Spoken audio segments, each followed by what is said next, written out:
Welcome to knowledge CSC.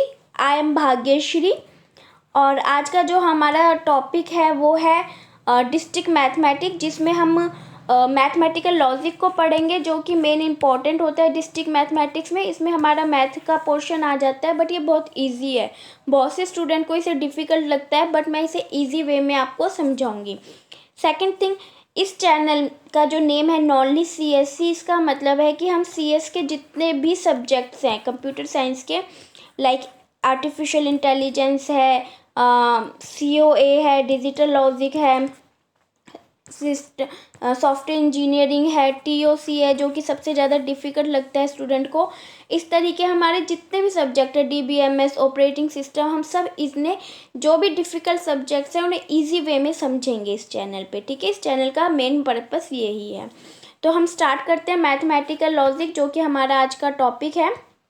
Mathematical logic को समझने के लिए सबसे ज़्यादा ज़रूरी होते हैं हमें सिंबल समझने। ठीक है, सिंबल्स हमें समझ में आने चाहिए। लाइक दिस या तो आप ये सिंबल लगा लीजिए या ये, इन दोनों का मीनिंग एक ही है। इनका मीनिंग होता है नेगेशन। ठीक है ना, नेगेशन। एक होता है बहुत ज़्यादा इंपॉर्टेंट, वेरी वेरी इंपॉर्टेंट, आप इसे डबल स्टार क्यों 5 स्टार लगा लीजिए इस पे। तो ठीक है, इसका नेम है इम्प्लीकेशन। ठीक है, हम इनके बारे में डिस्कस करते हैं। नेक्स्ट स्लाइड पे मैं लेकर आती हूँ। देखिए, हम सबसे पहले इम्प्लीकेशन को डिस्कस करते हैं, डीपली डिस्कस करते हैं। लेकिन उससे पहले मैं आपको 5 जो सिंबल्स है ना, मैं आपको वो एक्सप्लेन कर देती हूँ। मैथमेटिकल लॉजिक में बहुत से सिंबल्स हैं, लेकिन जो मेन इम्पॉर्टेंट है वो ये 5 ही हैं। ठीक है, उसके साथ में एक और है, जैसे एक्सॉर हो गया, एक्सनॉर हो गया, ये भी हैं, बट जो मेन इम्पॉर्टेंट है वो यही है। ठीक है, हम इनके बारे में एक बार देख लेते हैं कौन कौन से हैं। नेगेशन ऐसे राइट कर लीजिए या ऐसे राइट कर लीजिए, बात एक ही है। सेकंड है इम्प्लीकेशन, जो कि बहुत ज़्यादा इम्पॉर्टेंट है और मेन रोल यही प्ले करता है। ठीक है ना, एक होता है बाई डायरेक्शनल, एक होता है कंजक्शन और एक होता है डिसजंक्शन। सॉरी, ये एक होता है डिसजंक्शन। ठीक है, कंजक्शन का मतलब होता है मल्टीप्लाई और डिसजंक्शन का मतलब होता है, कह सकते हो, कंजक्शन का मतलब होता है प्लस। ठीक है, तो ये हमें समझ में आना चाहिए। हम इनको डिफाइन करते हैं वन बाय वन। जैसे सबसे पहले मैं इम्प्लीकेशन डिफाइन करना चाहती हूँ। इम्प्लीकेशन डिफाइन करने के लिए मैं इसका नेम राइट कर देती हूँ यहाँ पे,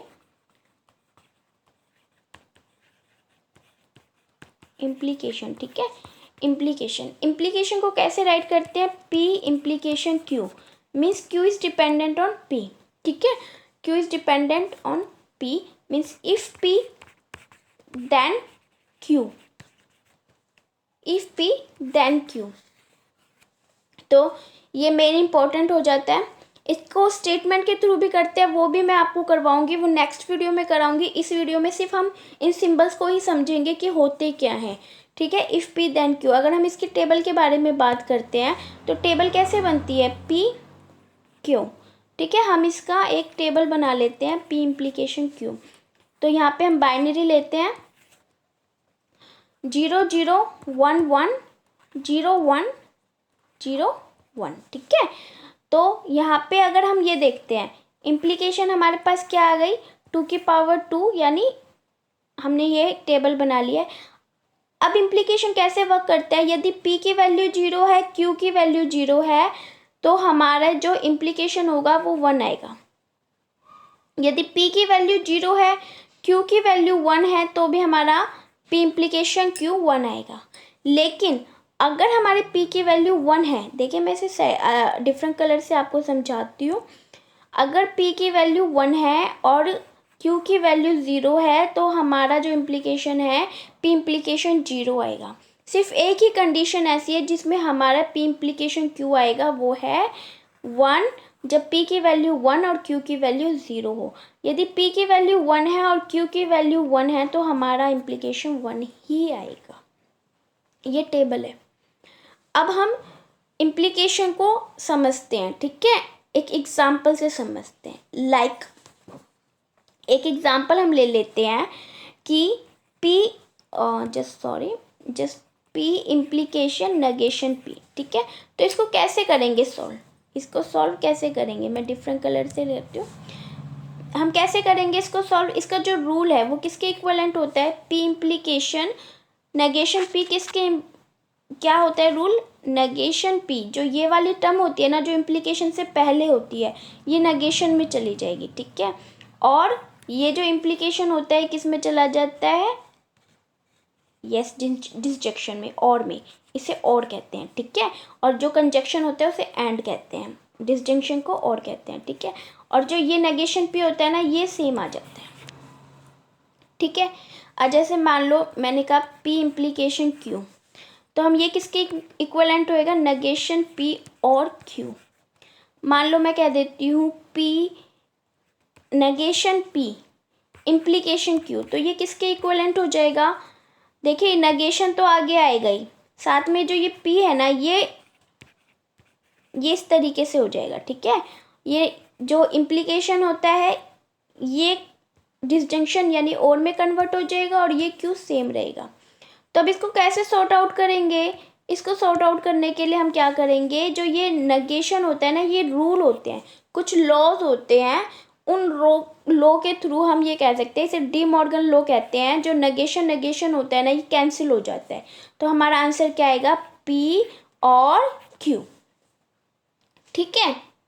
अगर हम इसे सॉर्ट आउट करते हैं तो नेगेशन पी और नेगेशन पी क्या हो जाता है, जीरो और जीरो क्या हो जाता है, जीरो, ठीक है ना। यानी zero and zero zero, negation P हो जाएगा, ठीक है। इसे नेगेशन पी भी आप राइट कर सकते हो, जीरो भी है, यानी मीन्स फॉल्स हो जाएगा, कुल मिला के जो आंसर है वो फॉल्स में आएगा, ठीक है। तो ये इस तरीके से होता है, ये इम्प्लीकेशन आपको समझ में आ गया। देखिए ये एक रूल होता है, this one is a rule. Next समझते हैं, नेक्स्ट हमारा है कंजक्शन। कंजक्शन का मतलब होता है एंड, ठीक है, इसका मतलब होता है एंड और इसको इनटू किया जाता है, एज लाइक हम टेबल के थ्रू समझते हैं, पी क्यू 1 1 0 1 0 1, ठीक है। और हम क्या कह रहे हैं, हम कह रहे हैं पी कंजक्शन क्यू कर रहे हैं। तो पी कंजक्शन क्यू क्या होता है, मल्टीप्लाई होता है ना। तो यहाँ पे अगर हम जीरो की मल्टीप्लाई जीरो से करेंगे तो जीरो आएगा, जीरो की मल्टीप्लाई आप 1 से करते हो तो आंसर तो ज़ीरो ही आएगा। तो यहाँ पे जितनी बार भी जीरो है वो जीरो आएगा। लेकिन अगर हम 1 की मल्टीप्लाई 1 से करते हैं तो हमारा आंसर क्या आता है, करते हैं तो हमारा आंसर 1 आता है। हम इसको मल्टीप्लाई करते हैं इससे, जब हम कंजक्शन को जोड़ते हैं तो इसका मतलब होता है मल्टीप्लाई करना, ठीक है। Okay fine. अभी हम डिसजंक्शन के बारे में बात करते हैं, ठीक है। डिसजंक्शन में हमारा क्या होता है, डिसजंक्शन को हम समझते हैं, डिसजंक्शन का मतलब होता है और या फिर प्लस आप कह सकते हो। जैसे P और Q हम टेबल के थ्रू समझ रहे हैं, हमें निकालना है P डिसजंक्शन Q। तो हम यहाँ पे कहते हैं 0 0 1 1 0 1 0 1। तो हमारा अगर और कर रहे हैं यानी 0 प्लस 0 0 0 1 प्लस 0 प्लस 1 1 1 प्लस 0 1 और 1 प्लस 1 1 प्लस 1 एक्चुअल में क्या होता है, 1 होता है, ठीक है। 10 होता है, मेन तो 10 होता है, ठीक है। 1 प्लस 1 10 होता है, बट ये कैरी आएगी यहाँ पे, ठीक है। 1 प्लस 1 ही होगा यहाँ पे, इसके बारे में भी मैं आपको बताऊँगी, ठीक है।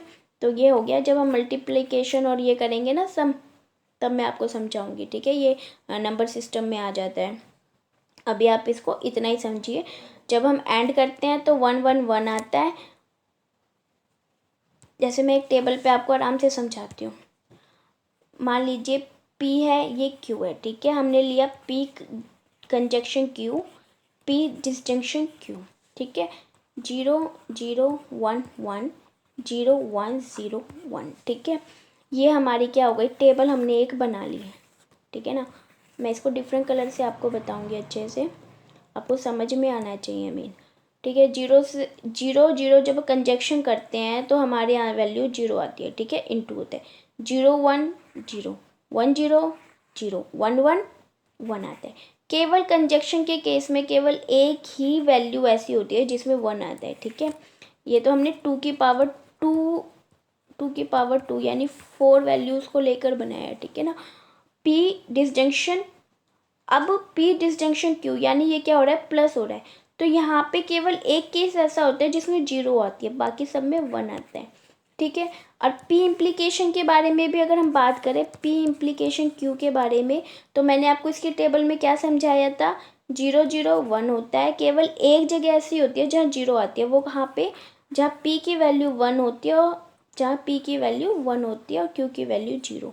अगर Q की वैल्यू 0 है, जैसे यहाँ पे भी Q की वैल्यू 0 है लेकिन P की वैल्यू भी 0 है, तो आपका 1 आ गया। लेकिन अगर P की वैल्यू 1 है ना, तो आंसर आपका क्या आएगा, आंसर आपका 0 ही आएगा जो Q पर है, ठीक है ना। और बाकी सब कंडीशंस में 1 आता है। समझ में आ गया। आई नो स्टार्टिंग में थोड़ा सा प्रॉब्लम करेगा, ट्रिकी करेंगे, बट ये कुछ रूल्स हैं जो हमें लर्न करने ही होते हैं। एक्चुअल में आपको लर्न करने की भी ज़रूरत नहीं है, जब आप क्वेश्चन को सॉर्ट आउट करेंगे ना, तब धीरे धीरे समझ में आ जाएगा।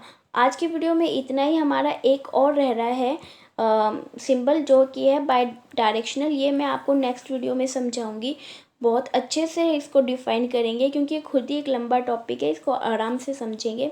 मैं आपको हिंट दे देती हूँ।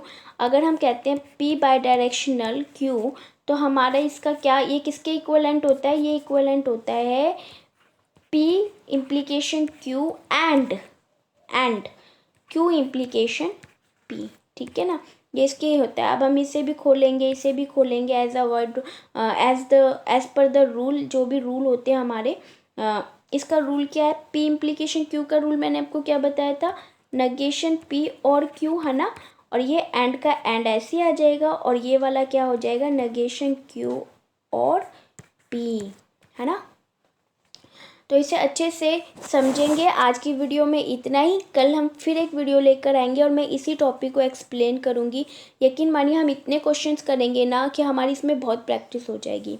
अगर आपको मेरी वीडियो पसंद आई है, आपको कुछ भी समझ में आया है, तो प्लीज़ थम्स अप दीजिएगा और कमेंट ज़रूर करना, ताकि मुझे पता चले कि हाँ भाई मैं मोटिवेट हूँ और मुझे लगता है कि मेरे को और वीडियो फिर बनानी चाहिए। Thank you so much.